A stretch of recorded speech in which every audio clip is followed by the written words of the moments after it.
कहानी मशीन का मोहरा। अध्याय 1। शहर में खौफ। शहर में लगातार 3 हत्याओं ने दहशत फैला दी थी। हर हत्या के बाद पुलिस को सीसीटीवी फुटेज में एक ही चेहरा दिख रहा था, एक डिलीवरी बॉय। तीसरी हत्या के बाद पुलिस को घटनास्थल से उसका आईडी कार्ड मिला जिसमें नाम था बॉब। जांच के दौरान पता चला कि बॉब एक और ऑर्डर डिलीवर करने निकला था। पुलिस उसके ठिकाने का पता लगाने में जुटी थी, लेकिन तभी खबर आई एक और हत्या हो चुकी थी। बॉब हर जगह मौजूद था, लेकिन यह कैसे संभव था? अध्याय 2। बेगुनाह या कातिल। बॉब को लोकेशन ट्रैक करके गिरफ्तार कर लिया गया। उसे रिमांड रूम में ले जाकर पूछताछ की गई, लेकिन वह लगातार यही दोहरा रहा था, मैंने किसी को नहीं मारा। पुलिस ने उस पर दबाव डाला, यातना दी, लेकिन वह अपने बयान से टस से मस नहीं हुआ। सीसीटीवी फुटेज, सबूत, सब कुछ उसके खिलाफ था, लेकिन उसकी आंखों में सच्चाई झलक रही थी। पुलिस उलझन में थी, क्या वह सच में मासूम था? अध्याय 3। रहस्य की परतें।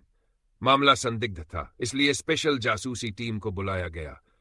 टीम ने बॉब से गहराई से पूछताछ की, लेकिन उसे याद ही नहीं था कि घटनाओं के दौरान उसने क्या किया था। जांच के लिए बॉब को अस्पताल ले जाया गया, जहां उसके दिमाग की स्कैनिंग की गई। रिपोर्ट ने सभी को चौंका दिया। उसके दिमाग में एक माइक्रोचिप लगी थी। किसी ने उसे कंट्रोल किया था। अध्याय 4। असली मास्टरमाइंड। टीम समझ गई कि यह सिर्फ बॉब का मामला नहीं है, बल्कि इसके पीछे कोई और बड़ा खेल था। वैज्ञानिकों ने उस चिप का विश्लेषण किया और पाया कि इसे नियंत्रित करने के लिए अपराधी को 5 किलोमीटर के दायरे में होना चाहिए। इसी बीच शहर में 2 और हत्याएं हो गई। इस बार 2 और डिलीवरी बॉय फंसे थे। मामला अब और गंभीर हो गया था।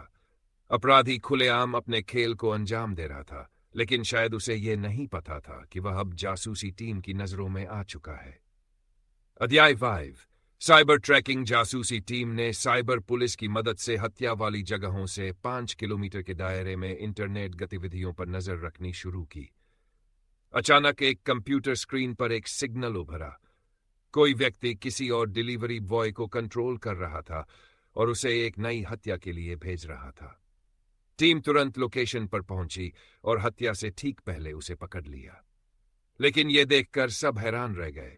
वह भी बॉब की तरह कुछ भी याद नहीं कर पा रहा था। टीम को जल्द ही एक और सिग्नल मिला, जिसे उन्हें असली अपराधी की लोकेशन पता चल गई। पुलिस ने घेराबंदी कर उसे पकड़ लिया। पूछताछ के दौरान अपराधी ने कबूल किया कि वह एक कॉन्ट्रैक्ट किलर था।